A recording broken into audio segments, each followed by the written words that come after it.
Clubhouse. Hey everyone, welcome back to the Beacon 23 recap. Before we begin, we want to give a shout out to our sponsors over at Boat Rocker. They're the awesome folks behind Beacon 23 as well as the much anticipated new series Orphan Black Echoes. Oh man, Orphan Black was the bomb. So I really can't wait to watch Orphan Black Echoes actually. And in case you're totally interested in tuning into Orphan Black Echoes, I'm going to give you a quick premise of what to expect.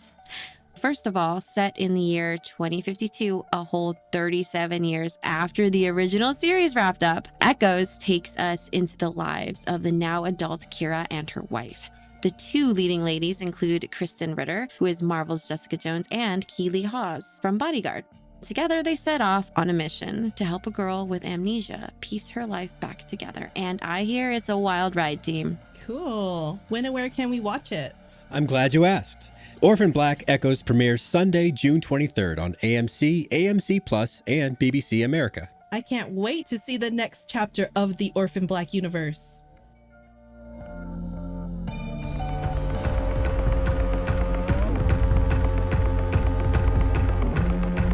Today's Beacon 23 interview is brought to you by Boat Rocker, producers of Beacon 23 and the upcoming series Orphan Black Echoes. And today we have our one and only Harmony, Natasha Mumba, to speak with. Boo, boo, boo, boo, boo. Hello. How are you feeling? I'm good. I'm excited to be here to get into it. Thank you so much for having me. How are you feeling, Inez? I'm feeling really great. Probably more afraid of you calling me out on some of our recorded podcast things of what I've said about Harmony. But other than that, I'm ready. I'm ready to go down this journey with our new bestie. Yeah. Oh gosh, I'm so glad that you said that. I'm so glad that you said that. Okay, alrighty. So we love you, Natasha. We love you as Natasha, and we love you as Harmony. And I did do a little bit of a dive on you, so it's legitimate. I do actually love you as a person. Oh wow! I don't usually stalk anyone. What you dug up. But I did stalk you, and I like it. I liked it all. I'm so curious what you find. You know, it's so funny. When I was younger, I used to like Google my name. And like early in my life, there was obviously nothing. So I haven't Googled my name in a while. So I'm so curious, like what comes, that's an exercise. I'm going to get into that after this podcast to just see what comes up first. I haven't. I can show you the way. You can guide me through it. Thank you so much. I really love I'll that. guide you through you. Yeah. I love that you're like, when I was younger, I was a nobody, but now I'm a somebody. But you guys are still nobodies. A baby somebody. That is, listen, I feel like a baby somebody. A baby somebody is a big somebody for us nobodies. So I'm just riding your coattail, Natasha. So thank you for this. Yeah. Oh my gosh. Well, I'm absolutely ecstatic and like I have so many questions. So I'm going to let Inez kick that off if you have your first question, because if I get started, I'm going to keep going. Squeeze it in while you can, Inez. Yes. Yeah, for real. Well, Natasha, as you said, you just referred to yourself as a baby somebody. So for those of us, for those people out here who are just now getting to know you because of this show or because of something they've, handmaids or something else that they've seen you got some upcoming projects. May you please just walk us through your career. How do we get here? Oh my gosh. Yeah. Wow. I mean, career, right? So let's start at school and not when the sparkle in my eye happened when I was on stage as a child. No, I want the sparkle. Give us sparkle. You want the sparkle? If you're going to pick one, we're going to go with sparkle. We're going to go with the sparkle version. Great. Love it. It's so funny. Every time I hear actors talk about like, when did you know you wanted to become an actor? Actually, it's funny I say sparkle because I literally don't remember a time when I decided. It happened progressively over time, but I remember because I was born in Zambia and I went to a boarding school for 3 years, which was like in the middle of a sugar plantation. It's like this bougie boarding school. Like, I was like 4 hours away from the main city, Lusaka, which is the capital. And I was doing a play there, Peter Pan, and I got cast as the lead. Who were you? And Peter or Wendy? Or no, we weren't there yet. We were not progressively there yet. Yeah, they were not ready for a female Peter Pan okay. at that point. Yeah, so I was holding down Wendy. That was the second lead role. And I just remember really enjoying it. But I also remember my mom. It's so funny because my mom, I feel, holds the sort of pillars of my career. She remembers things more than I do. And a Mm. teacher came up to her after that performance. She's like, Natasha really is doing well in this. You should keep an eye on it. And so she did. And if truly, if it wasn't for my mom, like I grew up in Zambia, like the expectations for like as an African immigrant coming in the West and going to school was not to be an artist. So I'm always so grateful for my mom for that. She was really, really such an amazing champion of my career. Anyway, so we lived in Texas for a couple of years, and Texas has really great arts programs. And so that's when I really started getting into it. And then my mom asked me when I was in grade 11, she was like, what's the plan? And I said, I think I'm going to keep acting. And she said, okay, let's do it. And then there was a bit of back and forth from Zambia, Canada, the US. But when I landed in Canada, I went to the National Theatre School in Montreal, which is a conservatory program. I was up there for 3 years. I loved Montreal. Montreal's a great city to be poor in, is a great city to be an artist in. My rent was so cheap, and like I could feed myself on nothing, which is great. Great. Is it still like it was that? not That's great, amazing. but it's like, well, it's I'm sure the prices have obviously gone up, but I remember I had a studio I lived alone for the first time, and it was like the rent was like this beautiful apartment. It was like maybe like $500 a month for the rent. And then I live in Toronto now. I'm like, oh my God, it's so different. But yeah, I really loved living in Montreal. Then I started in theater. Like I've been a theater actor. I never thought I was going to enter film and TV. Like I'm a deep, deep lover of the theater. And I worked at a festival. That's when I was in Niagara for 3 years. I worked at a festival called the Shaw Festival for 3 years. And then came back into Toronto and started doing some theater, some general theater here, which I really loved, built a really great, strong community. And then the pandemic happened. And my agent, shout out to my great, great agent, Daniel Birnbaum, messaged me and said, hey, you've been focusing on theater. Since that's dead right now, would you like to try to, finally get into film? And I said, yeah, well, I'm not doing much else. Yeah, I was like, yeah, let's do it. And then it took me about a year of self-taping. I always joke to my friends, I'm like, I feel like I need to teach a theater to film course because there's just so little resources of like transferring skills to film. Like they're kind of the same, but they're quite different in really specific ways. And so anyway, I started getting into it. I was auditioning for a year, but it was a pandemic. So it was like chill. You're like, well, I'm stuck here anyway. And then I went home to Zambia for Christmas. And then my agent called me right after Christmas and said, hey, you booked Handmaid's Tale. And I was like, oh, okay, but I'm home. And he's like, you should come. You should come. You should come and do this.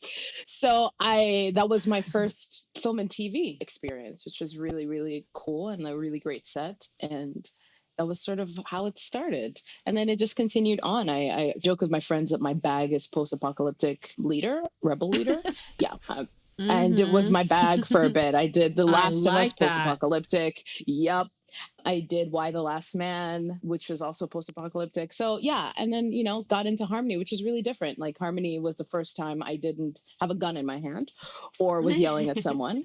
So it was like a nice switch up. It was a surprise. Yeah, it was good. Okay. Do you prefer that post-apocalyptic vibe? I'm very lucky that I do, because it's the thing. Every time I get an audition, I'm like, well, it's a pretty high chance that I might get to do this because I understand. I live in this world so much. But yes, I feel very fortunate that I like it as well. Like I like it. Oh my God, that you live in this world so much. Do you mean like your actual life? It's good. No, that's so funny though. You're like, the world is a dark place. The world is, I'm just I mean, it really is. So I'm just being me, you know what I mean? Is that what you meant though, or no? No, you meant that's your... Okay. I meant that's my bag, but also, the world is crazy. So don't have to stretch that far. Yeah. Okay. The world loves those roles. The world loves those roles and those powerful female leads like that or characters like that. They're the ones that really stick. Okay. They're you so did memorable. Say though, like this is your natural niche. I am wondering, like if you've leveraged your background in theater to bring this type of character to life. Does your theater background help you with that post-apocalyptic, or is it a personality thing? Kind of, yes, but it's kind of just a bit of typecasting, to be honest. Like, I feel like a lot of Black women are in parts that are like either you're sort of this tough, intense character, like they love to see like I get a lot of like, you're kind of like in a Viola Davis pocket, but I don't see Viola Davis with a gun in her hand. But there is someone I'm sure, Exactly. yeah, there's someone I'm sure that I could parallel myself with that I haven't really thought about, but like it's the power of it. Like I think they like I came into the scene when they were like, we want to see Black women with a lot of power and a lot of energy. And I also in theater school, like in the theater community, they also kind of liked Black women in that container, which has its pros and its cons. So it was an easy transfer because I was like, oh yeah, I know how to be tough. I know how to try to scare people. Like I can, sure. So it was great. Like I'm grateful to have an in this industry because it's very hard to sort of get in Hmm. it. And that's why Harmony was such a gift because it was like, oh, I get to be a little softer, a little bit more methodic. Like I don't have to like yell at people to get things done. Right, but she is an AI, and season 1 and season 2 had a little bit of a contrast in her personality. So I guess between those two, can you elaborate on your experience and maybe your preference between being more AI oriented, like season 1, and then in season 2, she's more human. And so, Yeah. do you have a preference? Yeah, I don't know if it's a preference more than it's just like a journey that I observed with Harmony. I think like once I got her, I read the pilot, I auditioned for it, got the pilot, and I needed to figure out what the anchor was for Harmony. I was like, who is this woman and what does she stand on? Like that's a really important thing for me as an actor. And Hmm. I think for me, I was like, oh, Harmony really believes in logic. She believes in as an AI, her integrity, for lack of a better term, is that if I can give my human enough information, if I lay out the facts strategically, then we will get to the result we need to get to, which was just not the case with Aster. So Harmony was constantly negotiating. But it's interesting because in season 1, I realized towards the end, I was like, oh, I've been playing the same action over the season, which is like, how do I get her to do this thing that I need her to do? I try it this Hmm. way. Okay, I'll try it this way. Oh, okay, I'll try it this way. So for a lot of season 1, it's practicing what I believe, like as Harmony believes that it is enough, information is enough, and then Aster dies. And so her ethics start to change, but I think we get to the same Harmony actually at the end of season 2, which is like she's reaffirmed in this belief in something that's kind of close to trusting the facts, but I feel like the facts sort of blend into like the integrity of her and how she feels about human beings. Anyway, to answer your question, I feel like season 2 Harmony is more chaotic as she's trying to figure out who she is without Aster. She always feels the need to be attached to be in service of something because that's a really integral part of who she is.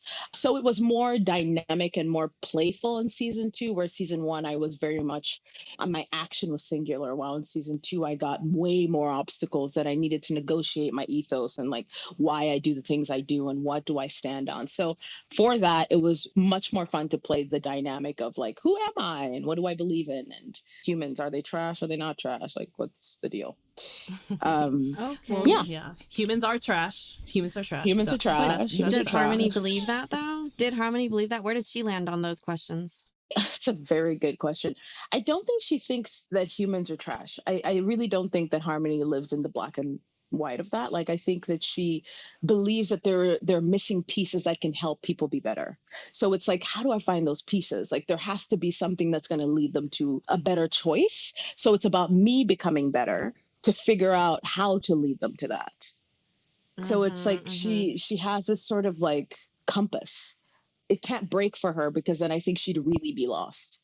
That's the thing that she sort of holds on to throughout the show, or else then she can just be Aleph or she can be Dev and she can be whatever and she can float around and have no meaning and no purpose. But I think she really believes, and to a fault, will be like, I swear, if we just get the right numbers on this, if we get the right information, like we can get somewhere. This is fascinating. I can understand why they ended up making you the key to everything. Yeah. Yeah. Yeah. Because Yeah. you, Totally. Natasha, like are the key. You are so dynamic. And you built this. One of my questions was going to be how much freedom did you have, with developing Harmony? And it sounds like you really took it on your own. Well, it's interesting, right? Because it's yes and no.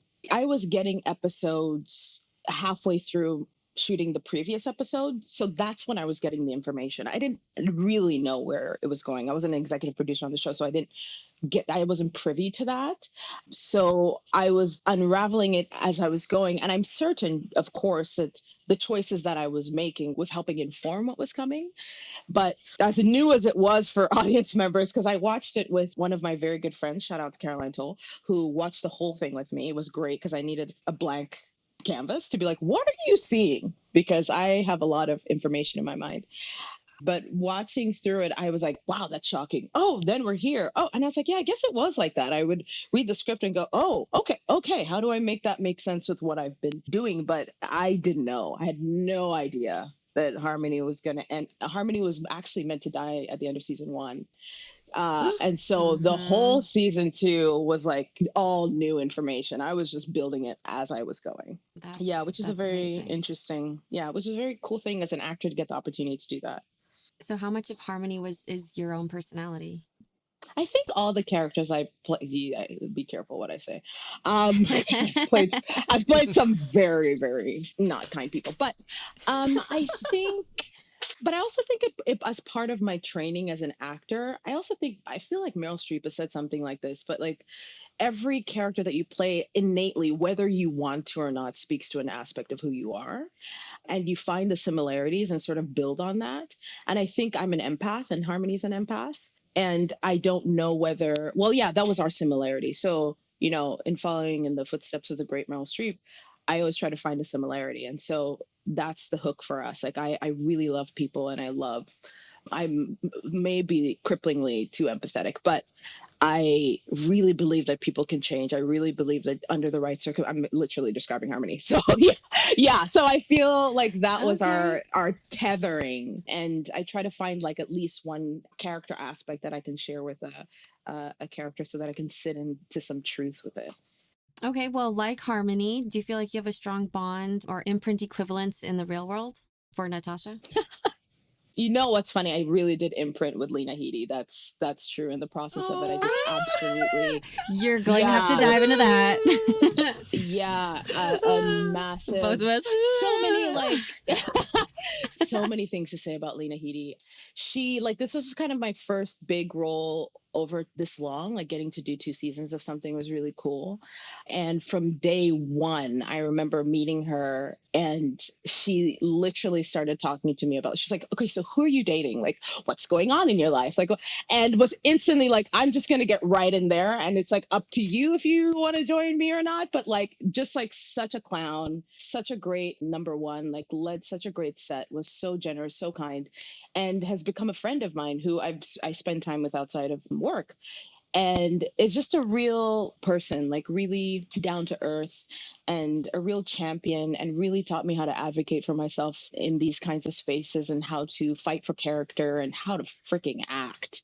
I would watch her and be like, how is she doing this?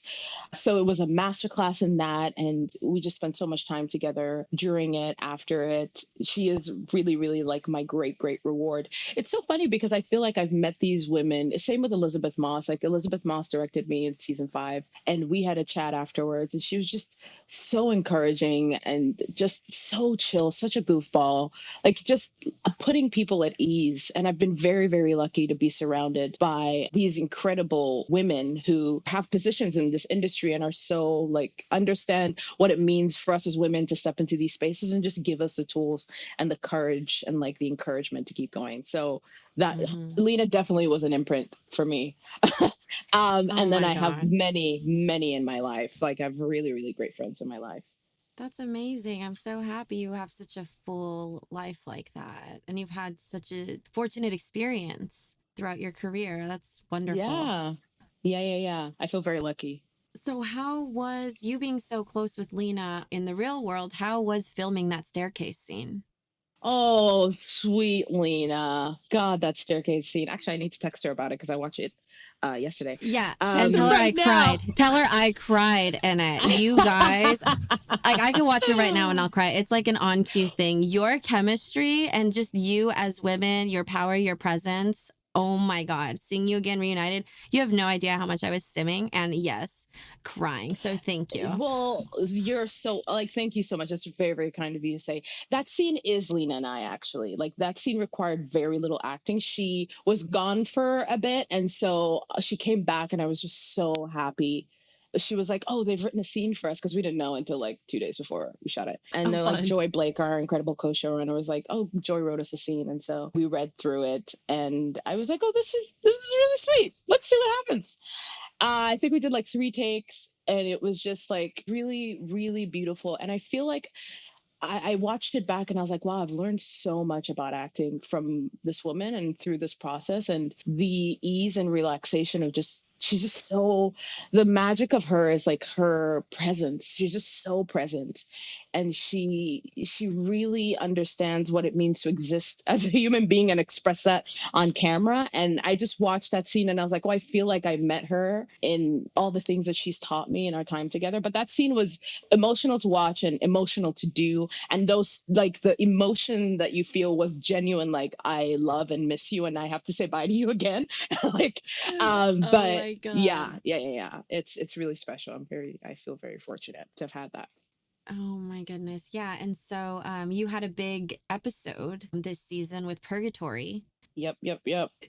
So, I mean, what was your first reaction when you read the Purgatory scripts? I was really excited for Harmony. I was excited that we got to begin digging into, from like moving from season 1 to season 2, like where she had a singular action. It was great to just enter like more dynamic conversations that could open her up a little bit. We had a incredible team on that. It was mostly, the cast, I believe, was all Canadian. A lot of people that I had worked with before at the festivals or at different places. And so it was really cool to work with that cast. It's so sweet. At the end of the season 2, a lot of people came up to me and they're like, you are the beacon on my last shot. They were like, you really are the beacon. And I really felt Yep. I That's what we really said felt too. that. I really felt that when we started that work, and definitely when we got to the end, and even with the crew and us, like we've journeyed through so much together, and I felt tethered to everyone, and it was really exciting for people to change locations. Like anytime a location change happened, like that was a location change, Purgatory, and then when I wasn't there, but when Halen was at the beach, like everyone was like, oh my God, we're going to the beach, like because we were in the Beacon for so long, so everyone was so like, oh funny. thank God we have a new location. Like we really knew that Beacon, like we did every crevice that we possibly could, and it was like a full year of being in there, so any like location change was very exciting. So the first thing, love the location change. Mind you, it was in the same building, but like just a little bit like in a different section of the building. And it was colorful. And it was very colorful, which was fun. And it was great working with Lewin, who directed And you can the touch episode. things. And I could touch things. We had a joke in season 1.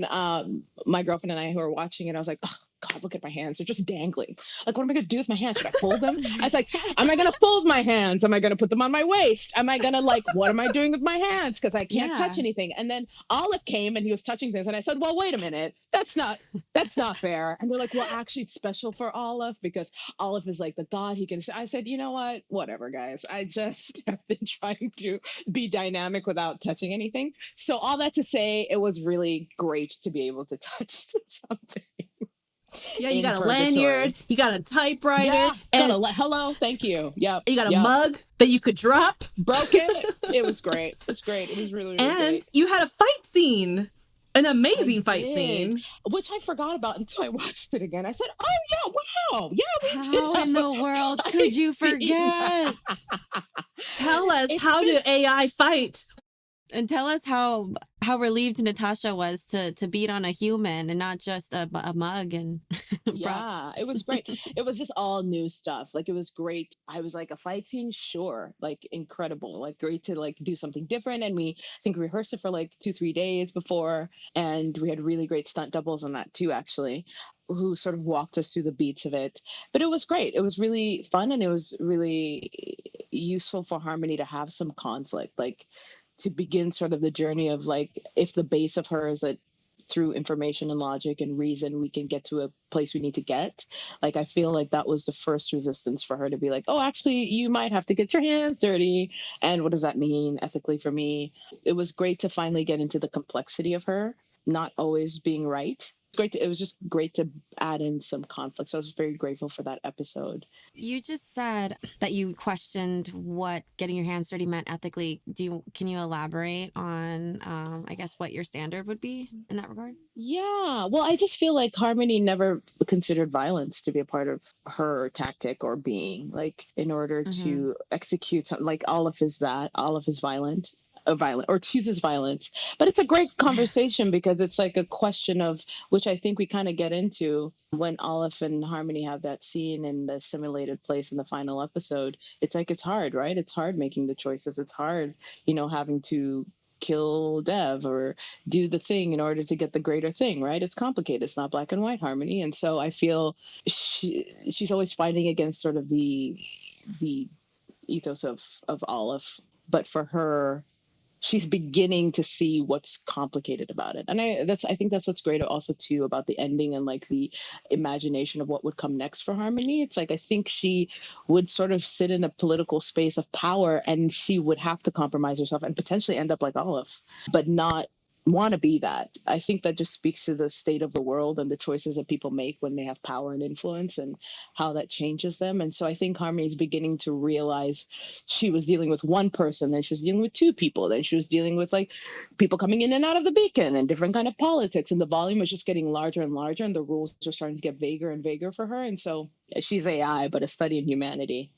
So what does Harmony feel about, or how does she feel about Olive? And then how does that change at the end, right? Because you said that she could potentially see herself, kind of becoming a version of him in her own way. Yeah, and I don't think that is on Harmony's mind at the beginning, because Harmony doesn't ever imagine that she'll evolve to that place. Like to her, it's just like she's a single service AI. Like she works with just Aster until Aster dies, and then maybe she'll get, re-sent to another human, or she doesn't really know her career plan, the trajectory of her career. So I don't think that question comes until later. I remember it's coming back in my mind the first time that Olive appears.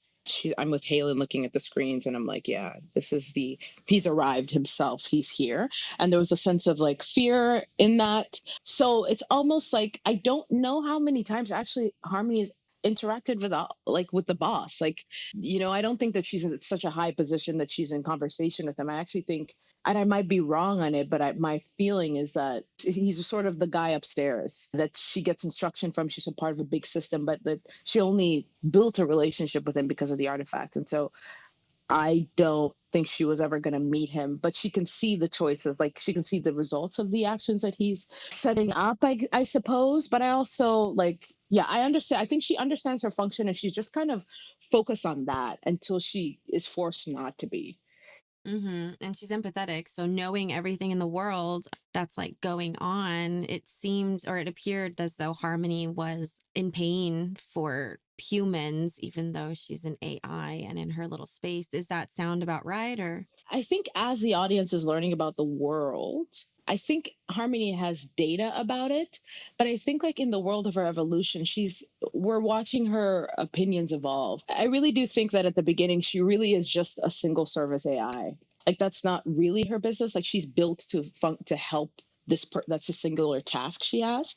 And then as it evolves, she interacts with people who are experiencing this trauma. And I think that's changing her too. Like, it's like she was siloed and now it's one thing for it to be data and it's one thing for QTA to filter it the way they want to filter it. But now I'm actually meeting people and understanding in a more intense way what's actually going on. So she's also changing, and her empathy is changing too, and then her relationship to Olive is changing because she's seeing what he's doing to these people, and then so I think that grows over time. Yeah, in season 2, like I think she very much is siloed at the beginning, and then through these interactions, she gets more and more expansive in her experience. It seemed like after she was kind of kicked out of her club after Purgatory, she was kind of a lone AI, and you said she was confused and trying to figure things out. She also appeared to kind of be pushed aside by Halen, which I did not appreciate. and I'd like your Neither opinion did on that I. later. Okay, well, why don't we just go there? Why don't you talk about that? Because I was hating on Halen so much. He needed to put some respect to your You name. need to put some respect And on that name. You're right. yeah, and I Yeah. want to know, like, can you please tell me about that? Because I was pissed. I'm glad you were too. I'm like, this Yeah, motherfucker. Sorry.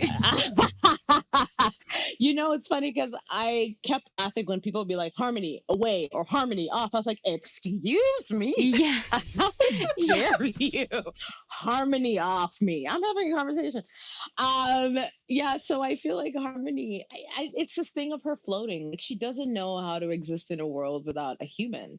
Like, that's what she is built to do. So she's being pushed in spaces that she wasn't originally programmed to do or prepared to do. So she attaches herself to, to Halen in the hopes of getting some semblance of like normalcy. Then he rejects her. Cut to like he never gets far. Like yikes! But like he's like, take care of yourself, Harmony. I gotta go. And then the ship Why stops. did He's he like, do why that? me? I think like for him, he was like, I mean, Halen, our moody little emotional. We call him our Oh little my God, emo thank Halen. you. He's really Thank so you. emo. Yes. So emo. He's always going through it. And So emo. We call him Sad Eyes on the podcast. oh my gosh, yes, he's really going through it. I think it's also part of her journey of just being abandoned. Like she doesn't know. I don't think Ellen was an imprint. I think it was just Halen. But then without him, she's like, I don't know what I am. So I think she just without him, it was hard because she was just in limbo trying to sort it out. But cut to he didn't even leave. So I suppose I maintained that imprint. Are you gonna go already? Jesus, you're talking about it Jeez, for leave, my every day goodness. you're here. Oh God, it's so funny. Like in the Yeah. show, we're like, wow, people are just. It's so funny being trapped on that beacon because, like, God bless the writers. Like, it's a really hard challenge to just evolve narrative. I was really excited when they brought Ellen's character and they introduced. Actually, I think it happened in season 1 too. Yeah, I did. Season 1 of like different beacons. Like that was really helpful in like releasing the air of it because it really is just invasion, departure, invasion, departure, and invasion, departure. So it was like we were all just trying to find like the dynamic as much as we can in the different kinds of people that were coming on. And then also this kind of rule that Halen actually could never leave. It was an interesting challenge for sure. Yeah. We're over here talking shit, and he couldn't leave. He had reasons. He to be couldn't sad. leave. He was so sad. And his little hero complex too. God bless him. Yeah. The hero He said, I'm complex. gonna help that this came- woman. I'm gonna help this woman. It was like, just go. Just leave. But he can't. So yeah. He had a lot to be sad about. Oh my God. Okay, yeah. So I felt like he was sad that Aster was gone. Were you sad that Aster was gone more than you were sad that you didn't have an imprint? Yeah, I think that's what the writers were leaning towards. Like, I think she mourned Aster 100%. I think like what they were trying to show earlier in season 2 was their relationship and how it evolved and the expectation of her being with her forever to sort of just tether some sort of emotional connection. Whether Harmony, I don't think Harmony was feeling an emotional, whatever that means for an AI connection at that point. I think it was just duty and service in her job. As we see, obviously, in the last episode of the second season, like there obviously is feeling there. And I think that by the time Aster dies, there is the beginning of feeling for Harmony. Like I think the attachment surprises her instead of like a failed mission. It's like, oh, I failed. Boo-hoo. Oh, next human, I'll try and do better. But it really felt like something shifted inside for her. So I think it was more so failing. Actually, I think that's what it was. Failing Aster and not being able to assess the threat because Harmony is Mrs. Fact and Mrs. like, I should have seen it. I should have known. Like, this is basic. Like, I failed at my actual function as well. Like, she could have preserved it. So I think she blames herself in part for Aster's death. Yeah. Okay. I don't know why I didn't think about that. Of course. Yeah, there's a lot going on. That's why there's a lot going on. And I also like watching it back. I was like, yeah, what was Harmony busy doing? But everything that she was doing as much as Aster was alive, like was about Aster. She either had her eye off the ball for a second and felt like, oh man, that's on me. I should have seen that threat coming. I should have known that this man was going to flip. Like he was unstable and I should have been like, you need to not be around this person. He's like a cult leader. It's giving cult. It's giving control. It's giving, I might kill you if you Are you talking about Kier? Yeah, I'm talking about Kier. Yeah. So I think she was like, I should have seen that sooner. Okay. I'm glad that you brought that up because that was something that we talked about. Like it was kind of quick like trust. That was a change of pace from the rest of the season. So Kier, he is actually married to Lena. He is. So how was that on set? It was great. They were engaged during that time, actually. Mark. I was like, all of a sudden his name was fading from my mind. His name is Kier. His name is Kier. His real name is Mark, but we can refer to him as Kier. Yeah, they were engaged during that time, and they actually got married. Stefan and I were trying to get to their wedding, but we couldn't because season 2 was right on the heels of season 1, and so she got married after she got killed. And or I think it might have been before. I can't remember, but She didn't get killed. She transcended. She transcended. That's right, because I brought her back. You're so right, guys. I apologize. You're Yes, you absolutely did. right. So yeah, she got married halfway through the process, and yeah, it was great. They were both great outside. They were both great, fantastic actors, great vibes, really fun to be around. Mark is real Texas. He's a Texas boy, and he's a joy to be around. Yeah, it was good. It was a really good group of people. What does real Texas mean? Real Texas is like, you know how you feel like Matthew McConaughey is real Texas? Like, it's just like, it's kind of what you assume. That. Yeah, it's like the pace is slow, the stories are long, the guitar comes out. You know what I mean? Like that kind of Texas. Oh my God. Yeah. Is that Love it. Is that like a contrast to Lena? Do they complement each other? You know what? No, I think it's just like a different kind of chill. Because Lena's such, like, she's so chill. I mean, hippie's not a fair word, but like kind of like she's just loose and chill and like doesn't take things too seriously, works really hard, but is very generous and very kind and very gentle. Yeah. So they both have like a nice mellow vibe about them. Like you could hang out with them for hours sitting in the sun and it's like, we're just hanging out. Like they're just very chill. Love it. Oh yeah, that is very Texas. Yeah. Sitting in the sun part. Yeah, the sun. There it is. You found it. For clarity for, everybody who's watching, and, there was a lot of thinking that people had to do in this season. Because there wasn't a lot of very obvious like context of just stating what's going on. Could you just clarify exactly what happened to Harmony at the end of the season? That is such a hard question to ask. And I respect that you asked it. It's funny because it was actually the last scene that I shot. It was my final day. And we also shot a pickup of my first day on the Beacon. So it was like this lovely little bookend thing. So that was cute. It's interesting because there's a lot of stuff that shifted from what I saw on the page and what I thought the show was. And so there's stuff that I was watching in the final episode that I literally do not remember. Like I was like, when did that happen? But there's also like a lot of voiceover stuff too. So they added stuff. So I was also getting new information when I was watching it. So then I feel like I did an ADR session with one of those lines. I was like, oh, that's what they put it on. Oh, that's what they were doing. Oh, so I also was like, the edit is really where they make the show. So I was also learning things. And so I think it's like that scene of me in communing with the artifact isn't actually a real scene. Like I think that's stuff from footage in one. And then I did the scene. I think I must have done it in ADR, but I have no recollection. I was like, I do not remember this. Or I think in my curiosity, I was like, oh, is this the Bart scene? Because I think there was a Bart scene where Bart was like talking about almost dying, and because I was looking at the shot and I was like, I remember this shot, and I think they pulled that shot and put it there. So it was like there's a lot of stuff going on. You mean when he came back and he was like recollecting what happened? No, they cut stuff from different places. And so I was also getting new information. So I believe, the best that I can, say is what we were talking about the integrity of Harmony and the core of her, that the artifact was looking for a safe place to land. And for some reason, Aster was not it. Some reason?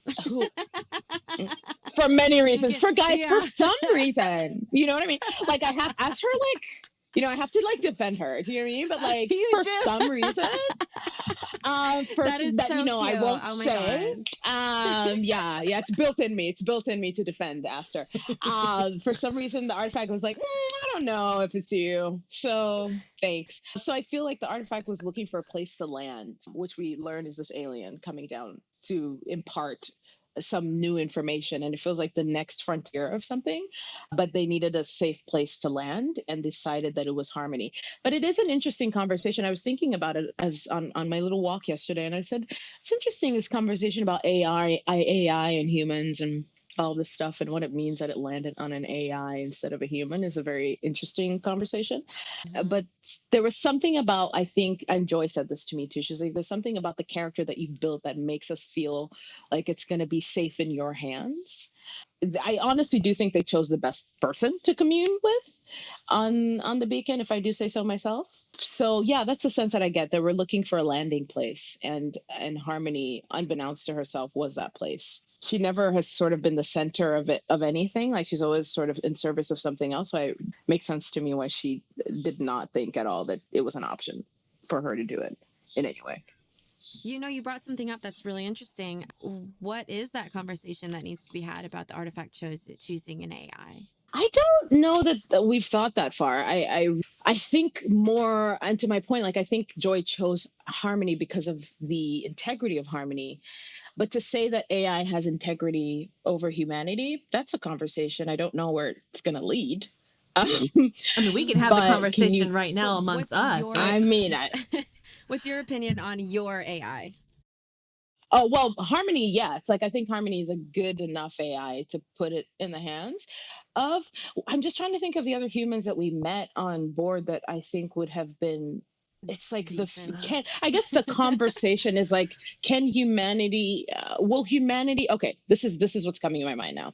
We have the Earth, we've destroyed the Earth from our own, greed, whatever. We're in space, we do the same thing, we destroy the space because it's what humans do. So I suppose in the third offering, this alien, I feel like, is like the passageway to a new world.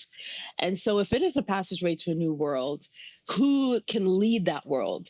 So it's like I'm searching for someone who has a sense of integrity that can be the leader of that space. And based on all of the information, it so happens that it's an artificial intelligence, which is a very controversial, opinion. But it's a question. Like, it's a question of, like, human beings. I guess it's more a reflection on us. Like, do we continue to perpetuate violence? Is it impossible for us to exist in a world in which we don't create violence against each other? And I think that's a fair reflection.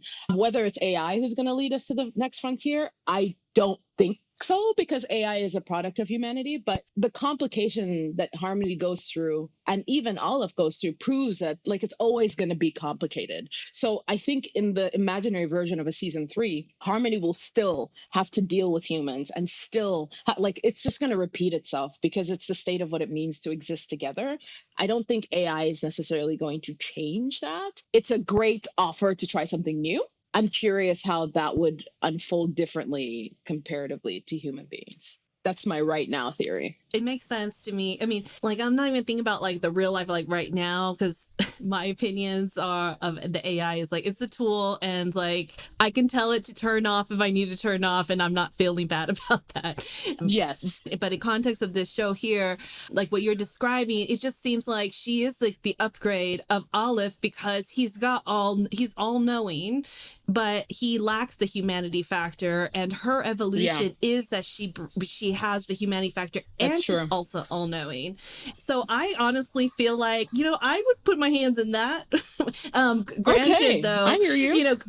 But granted that, there is like a element of like what kind of like bug or system upgrade can occur that will turn that off or destroy like that core of, like, she's so sophisticated and evolved that, I don't know, there might be like a lot of infrastructure in place to protect that because of who she is.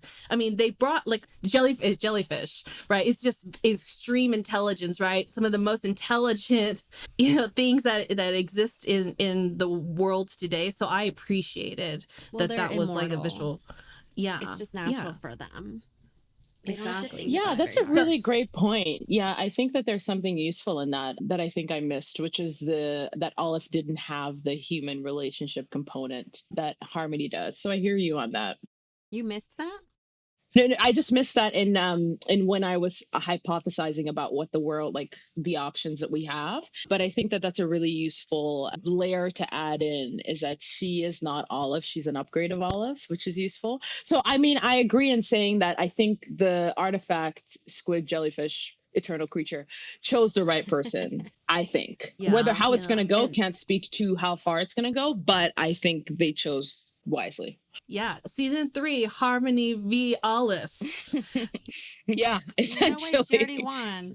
She did, but like we don't know what season 3 brings, but we do know that Olive he still owns everything in real life in this space. The artifact right now is like, we choose you, right? But what does that mean? So I'm ready to see like what this means for Harmony versus Olive now.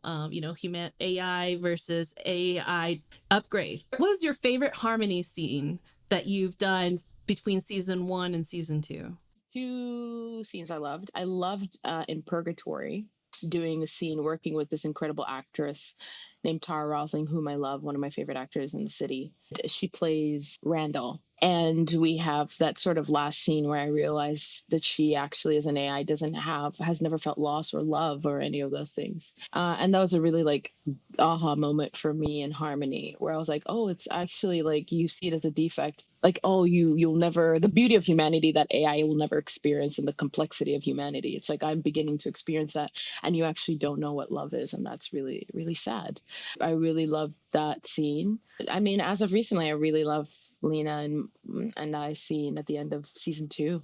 I feel like that just encapsulates like the greatest gift of the show was, working with her and being with her and learning from her. It was great. It was really, really meaningful, that last one. Yeah. So those Yeah. are my two off the top of my head. That stairway scene was definitely one of my favorites. I did get teary. Gabby ugly cried, and I felt all of the feelings too. Well, it's funny because Glenn had texted me, and he was like, we just finished the cut. Man, I can't wait for you to watch that last scene. And I was like, last scene? What? Oh. There's so many scenes in my head. I'm like, what scene is he talking about?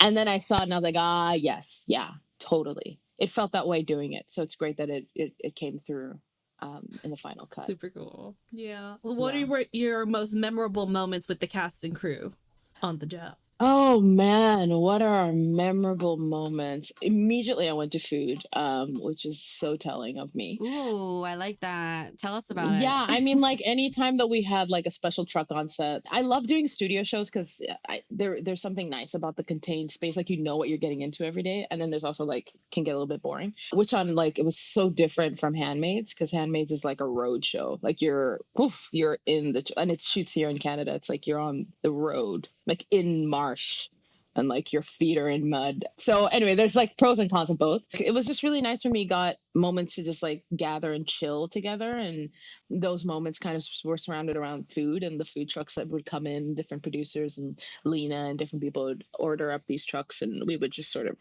hang out, because it's really intense. It's really intense to spend like, and some people do like 7 seasons of like a show with crew, and like it just becomes like family, and you're spending more time with them than your own family. And so it gets very intense, and it's you kind of have to pack in a little bit. And it was just great to have a really great crew of people on that show. I'm very, very grateful. Oh my gosh, yeah. From speaking to everybody we've interviewed, it seems like the work culture here was healthy and close, which is a nice change of pace based off of, what toxic work environments we're learning about on many sets these days. So that's really great to hear. I am interested, though, in knowing how it was filming with Bart as an AI. Oh, sweet Bart. Isn't that drone just the cutest? I remember the first time I saw it, I Yes. said, this drone is adorable. We all were like, so this is the person who's going to be stealing the scenes. Like, just so I cute. love that. Thank you. Is Thank you for respecting and cute. loving him, because everyone Yeah. else on this podcast is a hater. He's just like, I mean, mind you, he's very annoying, but he's adorable. His little,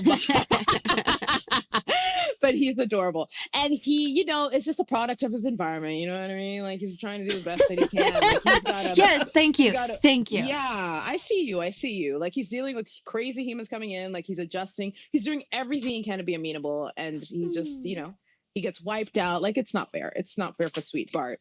So I got to work with Wade Bogart O'Brien, who did the voice for Bart. So Tara Rosling, who was Randall, me and Wade and her, all three of us were in the Niagara region at a Shaw Festival. So we knew each other.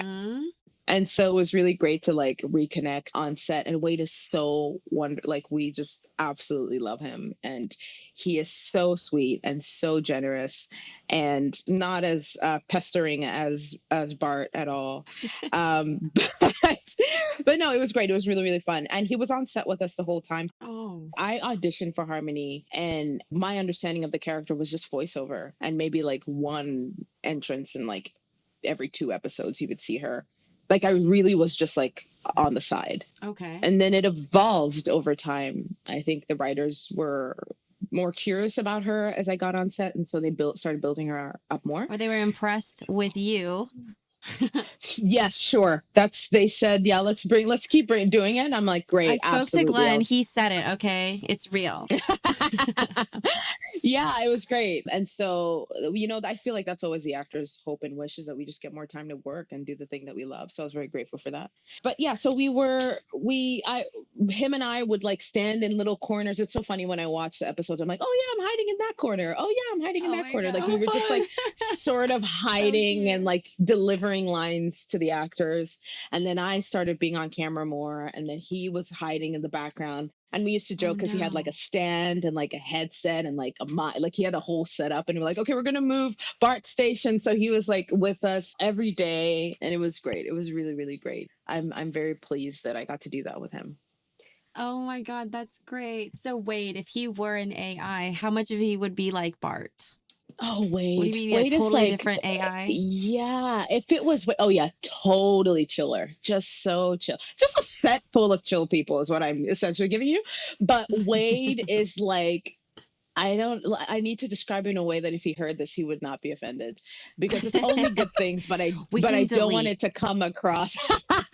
He's like, what is Wade? Wade is, first of all, he's not going to like that I said this, but he is an incredibly attractive man who is unaware of how attractive he is.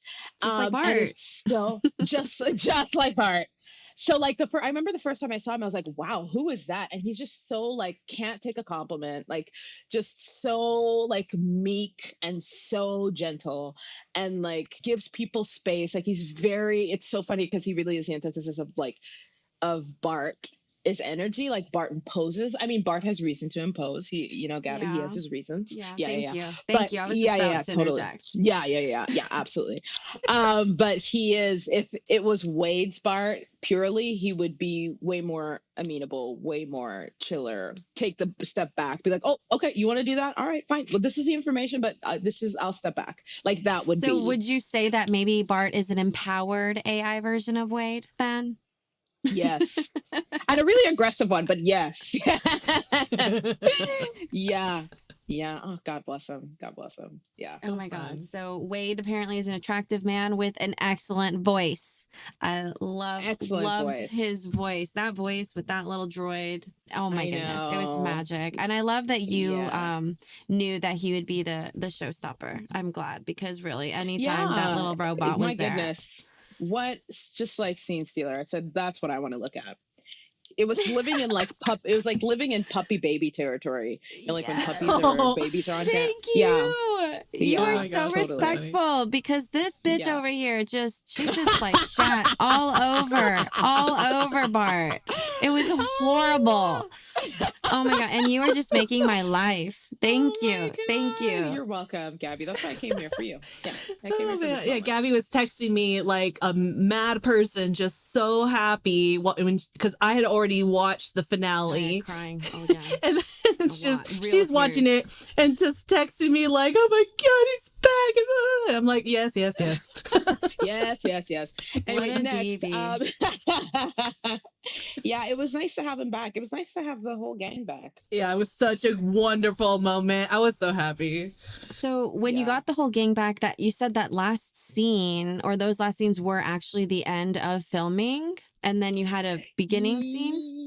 Yeah, so I mean, I think like the last week was those scenes, like the group scenes, and it was really nice to be with everybody again.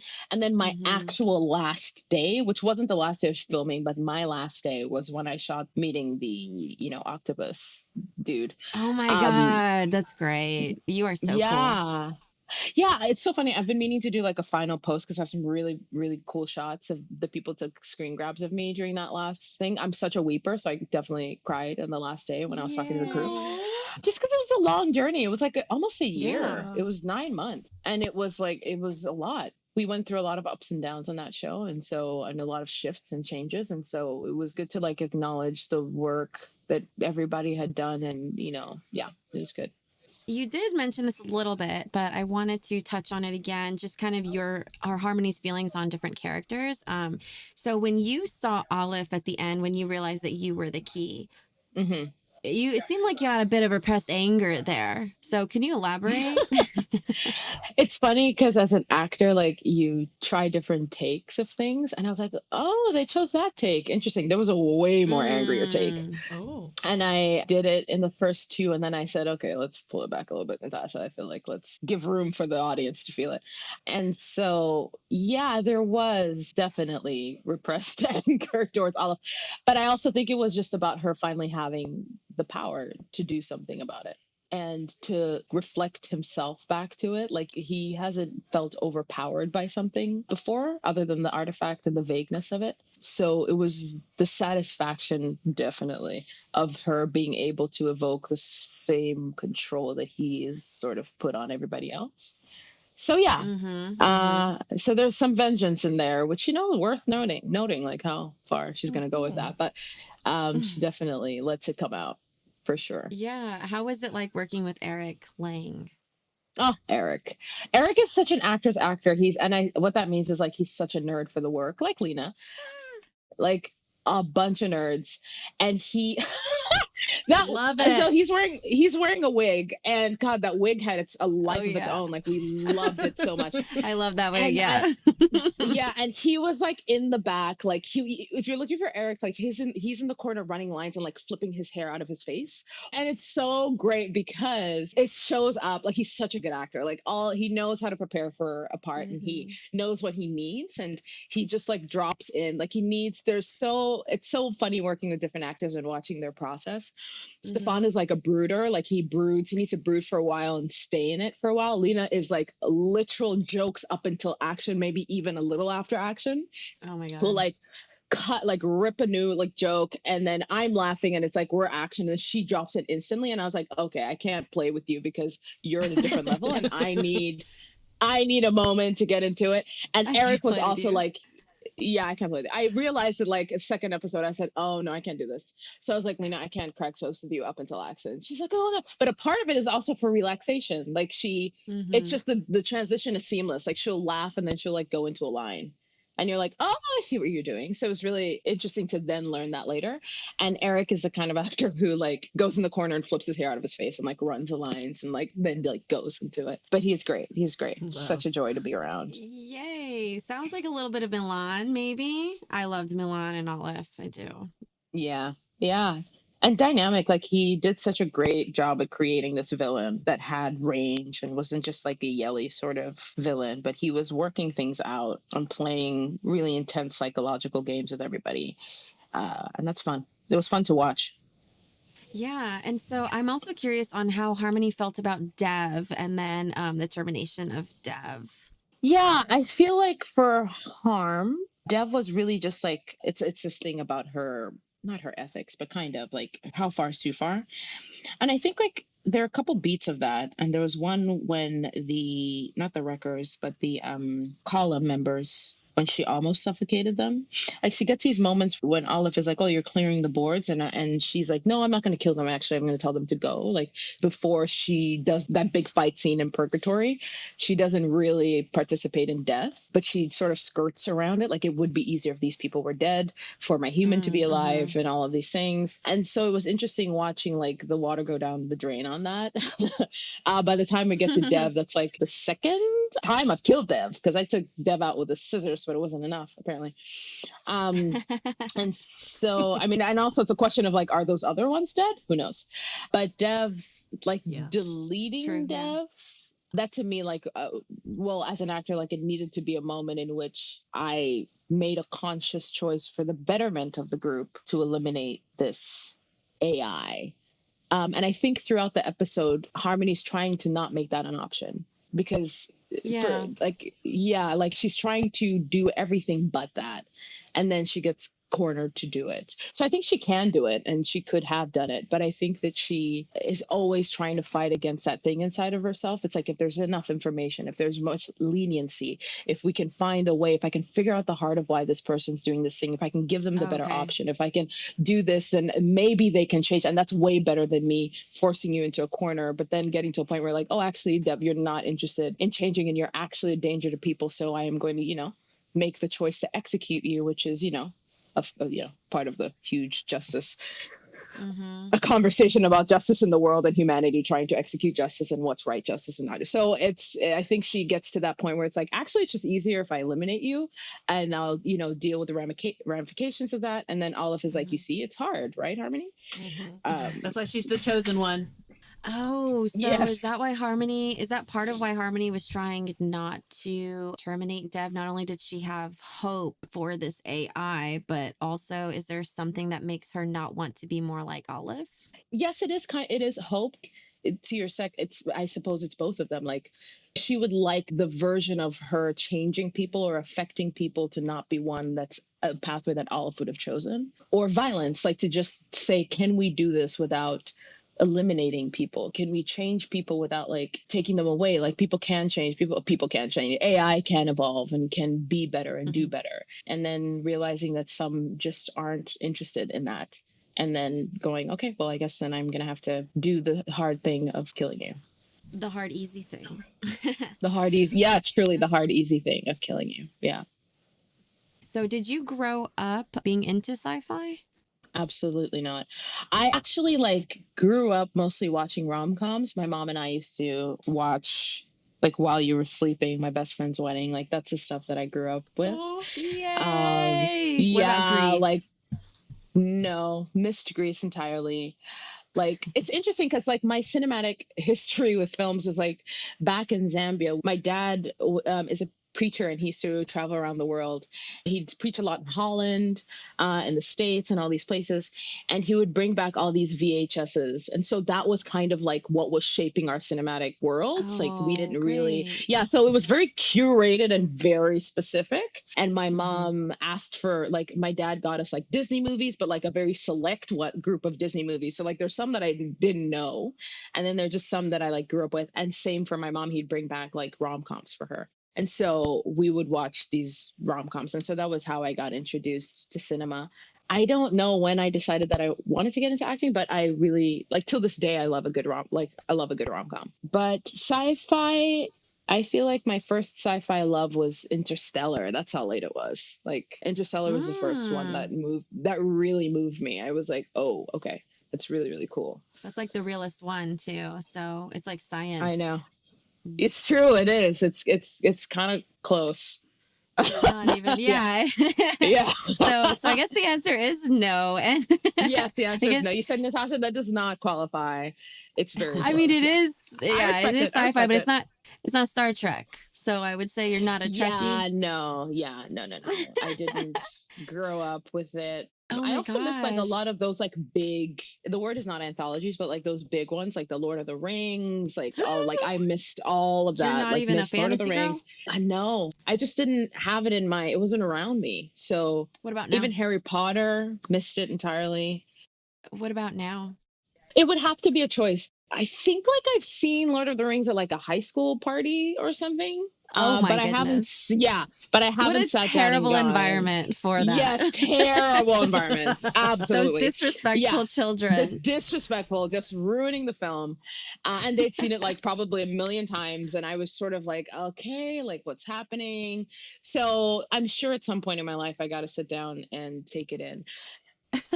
Well, Gabby's really close by. She can guide you. This Oh, is like there her you swim go. lane. That's love it. to. Let I'd this be the love beginning, to. Gabby. Let's chat after this and like get a list going. Yeah. I mean, you have a strong foundation because I think Gabby was like 6 years old, and I'm 6 years older than her, and she was like this tiny little kid, and she would make me watch my best friend's wedding over and over and over. Oh my God. So many times. Classic. Yeah, Such a great one. it's so great. So yeah. good. So you That guys one have and Wedding foundation. Planner. Perfect. Oh my combo. God, I was So going to good. say that. That was Yeah, us too. Wedding That was Planner the other one. just slaps every time. Slaps every single time. Yeah. Okay, I want to ask you, what are some quotes then, like that just pop up from the Wedding Planner for you? The first one is we can make a garden of the tomatoes. Anything that Massimo says. Okay, cute.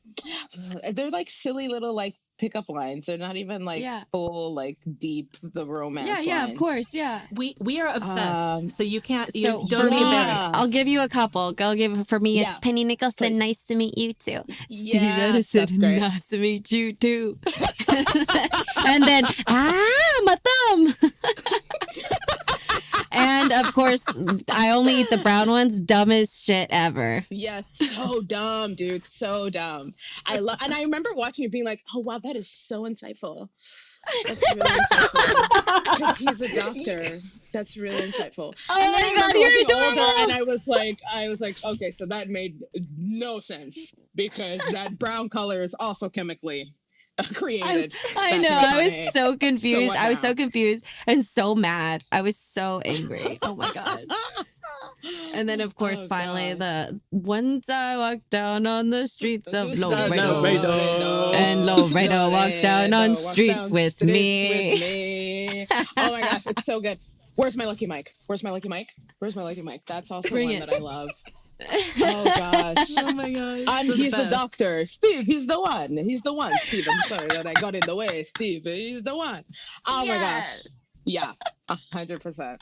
Love it. Oh my God. I knew it. Like, who would have thought that the start of this, we'd be closing up here with like a singing circle. I feel like I knew.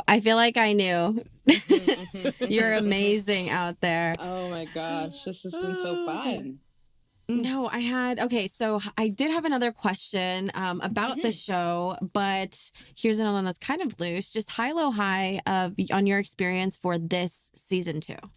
For season 2, I think like being a lead of an episode, that was a really big high for me as an actor. Like it was great to follow a character throughout a season, but to have that episode be so focused on harmony was a really great practice in stamina. This whole season was a practice in stamina, but that episode is like, oh, I'm there every day.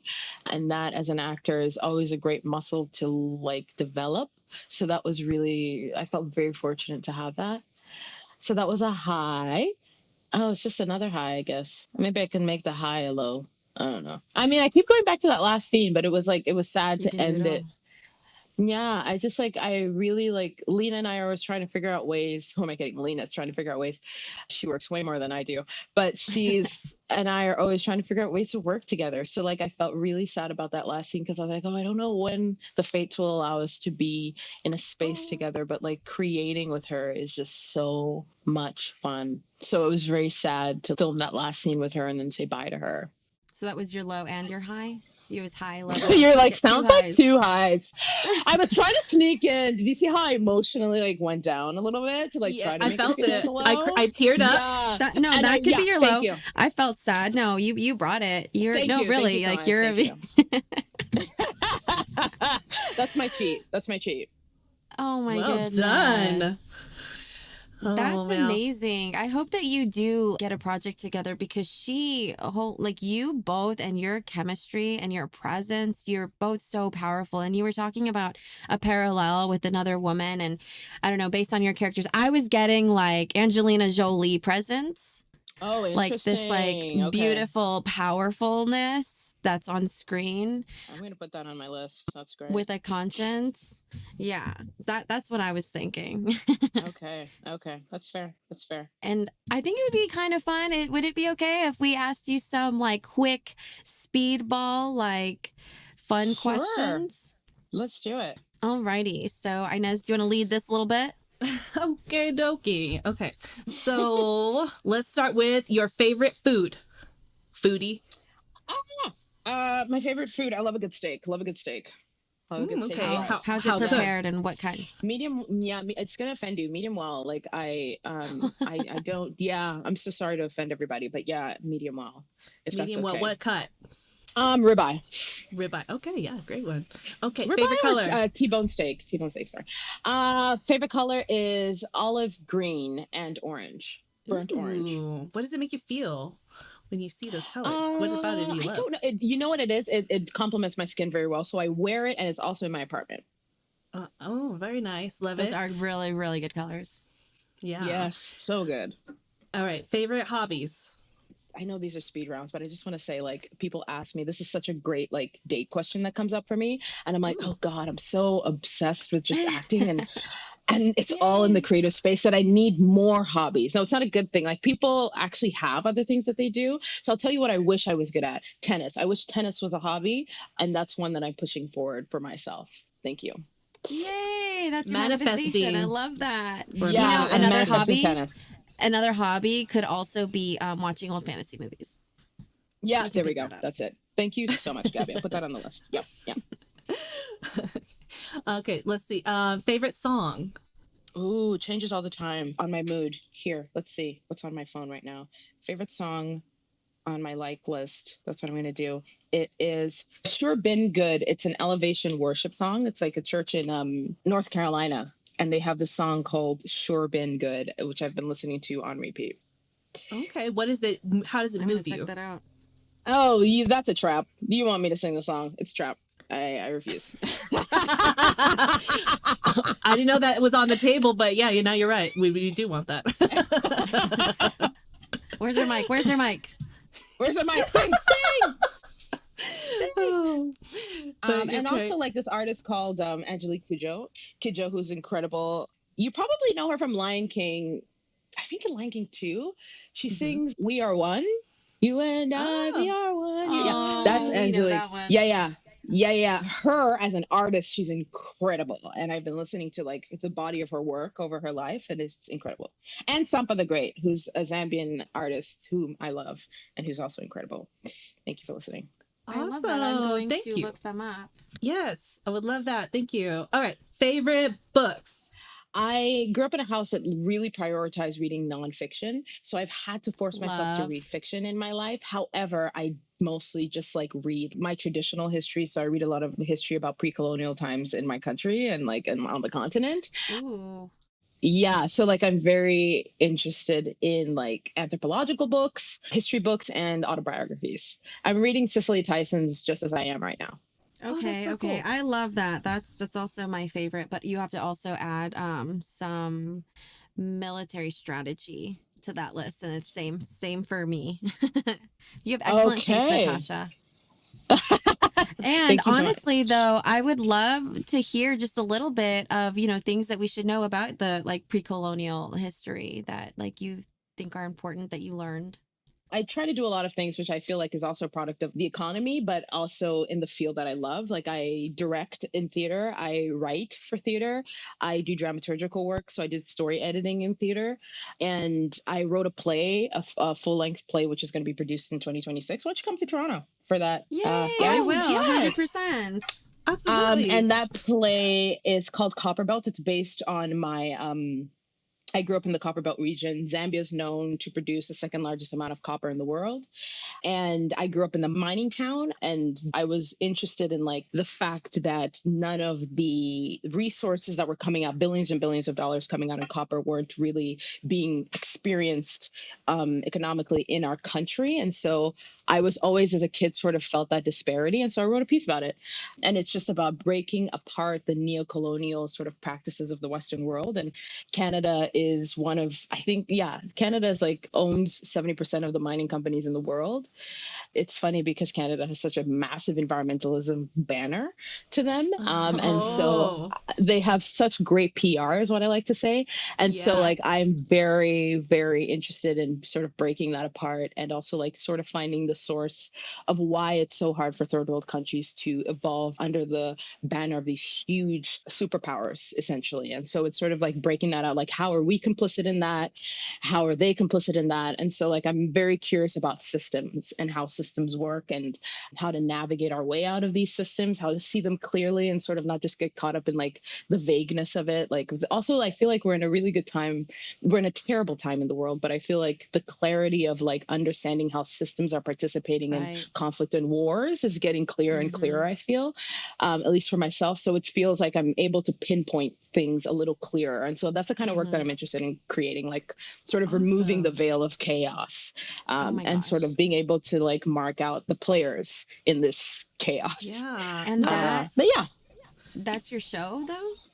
It's purely yeah. that? So my show, but it's funny because my show is actually just a family drama. It's about this really affluent, rich family in Zambia, who it's about the first Black-owned large-scale mine and how the sort of Western superpowers are navigating that kind of power and the sort of discomfort of it and trying to navigate themselves around it and how to take it or how to manage it from where they are. And then it's about legacy and it's about a child from the diaspora sort of being called back to help fight for this thing and her fighting for her own independence in the West versus like the sort of communal nature that's expected back home in order to build something as massive as that. So it's also about individualism and it's about, you know, the Western world and people leaving home and why they do and all of that stuff. Oh my gosh, it's amazing. wow. And Yeah, that's so layered. That's a lot of work. I can't wait to it's see a that. lot. How many? It's a lot of work. Yeah, so you know, it's gonna happen 2 years from now. We're actually taking a research trip next year. The director, myself, and the movement director and the dramaturge, we're all gonna go down to Zambia and like sort of infuse the like I have a draft and I just did a reading of it. It got picked up by 2 theater companies here. Yeah, which is great. So it's going to happen and it feels great that it's going to happen. And then now it's just like doing the sort of dialect work because I feel like people can be very vague about African accents and African dialects. And so that's a really big thing in my creative work as well. Of, you know, we're so specific about the UK and like different accents, so like northern, you know, northern England, southern England, but we don't have that for the continent. And so like I'm writing the dialect into the script. Like it's all part of like the humor and the Oh, integrity of it amazing. all. So yeah, and it's also part of the storytelling. It's like when we think of like an Irish accent. Also, I'm writing a grant right now, so it's fresh in my brain. But like, when Yay. we think about, you know, like like if a play is set in Ireland, like there's already a rhythm to it. There's like an understanding of like humor to it, and like that kind of specificity is what I fight for in African storytelling as well. That people can begin to get familiar with the different tribes within a country, let alone just the different countries and the different textures that they bring. And I think that'll call for like some really, really cool perspectives. So I'm excited to do Yeah, that work. that's amazing. You know, that's like right up like our swim lane. You know, this Gabby and I, we're fresh off of so one, we're like our core people of who we are, so we are activists for these same exact like kinds of missions and storytelling. And it's something that we are super passionate about. So I am really, really enthusiastic about following this journey. How can we like Yours, stay in yeah. touch and following this specific journey of yours that you Or just shared? record your journey into the making too. Yeah, you know, I gotta get better about that too. But I mean, I feel like I mean, other than the fact that you have my email and I'll keep you connected, like the best way to do it is on my Instagram at Tasha Mum because I mostly post I'm stuff following about you. like I was thank you already so much for following you. following. I told you And I I'm stalked just you. trying to do I'm trying to be better about sort of tracking Posting. that so people can follow it. So I will for you know, based on this podcast, I'll definitely put the play a little bit more forward so that both you two are up to date. Oh yeah, that story deserves to be told, and you're putting a lot of really hard work into that, and we just want to continue to honor that mission of yours. So thank you for sharing that. I'm so glad that I know we call it speedball, but we totally are okay slowing down to I get know, into these layers. apparently useless I love and it. speedball. So useless. You know what? Neither are we. Not that we're good. Speak for But- yourself. I'm just kidding.